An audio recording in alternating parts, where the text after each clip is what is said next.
impart knowledge to the younger ones and educate them. Remember that a nation that indeed fails to educate its youth is truly doomed to disappear. This nation will never know peace. Absolutely. Pass on knowledge to the younger generation.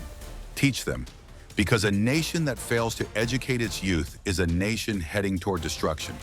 It will never know peace. Those words echoed in the vast hall as Captain Ibrahim Traoré stepped up to the podium. The grand auditorium in Dubai fell silent. Under the golden lights, his military uniform stood out, not flashy, but firm.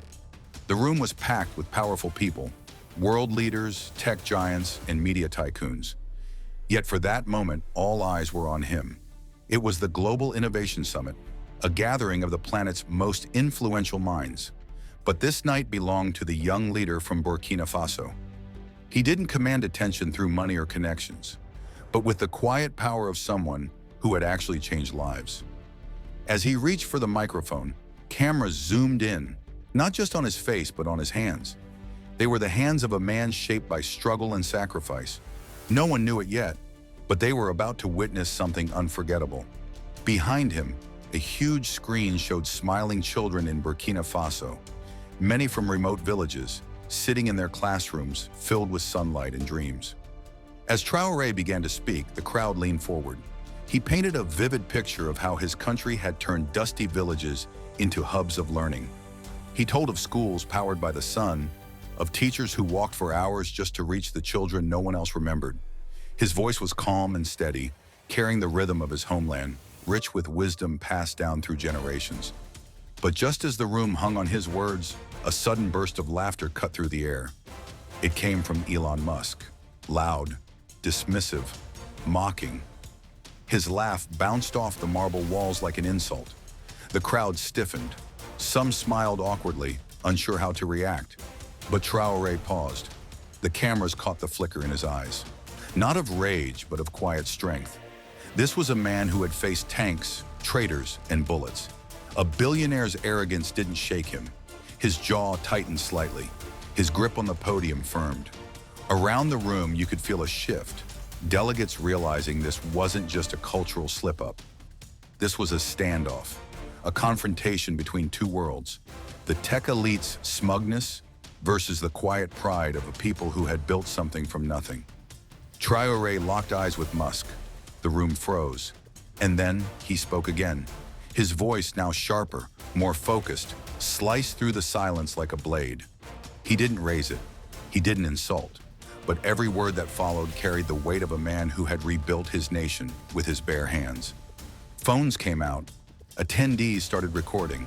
They knew something historic was happening. Musk's smirk faded as Traoré picked up speed. His words hit harder than any tweet or spacecraft launch.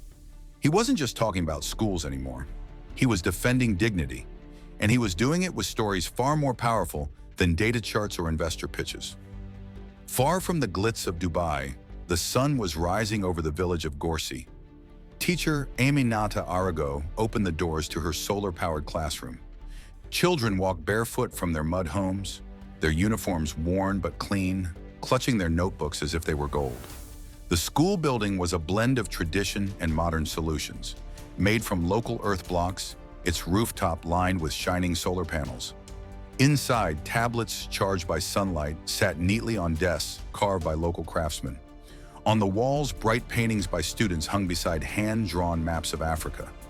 This was not the Africa the world expected. This was Traoré's dream made real. 8-year-old Fatimata raised her hand with excitement as the lesson began.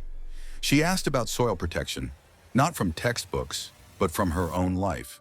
Her family's crops had failed year after year until Traoré's farming program reached their land. Now she studied how to manage water and soil to help her village survive climate change.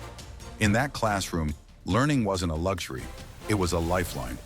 The air echoed with voices repeating lessons in French and local dialects. These kids weren't being taught just to pass exams. They were being prepared to lead, to solve, to survive. Later that day, teenagers joined hands-on training sessions. One boy, Burma, worked with his teacher to fix a broken water pump. His hands moved with confidence. He had been trained for this. Others were welding, building, and writing code. Their projects weren't just for show, they were real solutions. Stoves that used less firewood, communication tools that worked even without the internet. They didn't have Silicon Valley's labs, but they had purpose, and that made all the difference. They didn't have Silicon Valley's labs, but they had purpose, and that made all the difference. As evening fell, parents gathered in the courtyard for adult literacy classes. LED lights, powered by the same sun that lit their children's classrooms, glowed gently over their faces. Among them sat 73-year-old Rasmata, a grandmother learning to read so she could teach her grandchildren how to read too. This was the real revolution Traoré spoke of. Not just numbers and speeches, but lives touched, communities lifted, futures rewritten. And all of it began with a belief that every child, every village, every grandmother mattered.